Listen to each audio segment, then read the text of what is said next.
তো গাইস আজকে আমরা শ্যুট করছিলাম এই বাড়িটার ভেতরে। তো হঠাৎ করে পানি চলে এলো। তো পানি এসে আমাদের আমরা এখানে শ্যুটটা করছিলাম, পানিটা চলে এসেছে। তারপর আমরা এখানে বসে আছি, আর এখানে কারেন্টও নেই, ঠিক আছে। এখানে বসেছে মিনি শাহরুখ খান, এখানে বসে অ্যাক্টর, এই একটা অ্যাক্টর, আর আমি তো আছি এখানে, ঠিক আছে। আর মোটা ভাই কিন্তু পানি হওয়ার আগেই বাড়ি চলে গেছে। আর পানিটা তোমাদেরকে দেখাচ্ছি কীরকম পরিমাণ পানি বৃষ্টি হচ্ছে। তো গাইস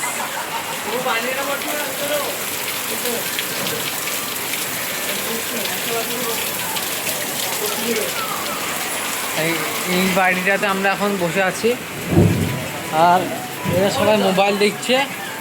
আর এখান থেকে এলভেস্টার ফুটো হয়ে আছে, তার জন্য এক ফোঁটা করে পানি পড়ছে। তো ভিডিওটা এ পর্যন্ত ছিল, আর সবাই ফলো করো, ঠিক আছে।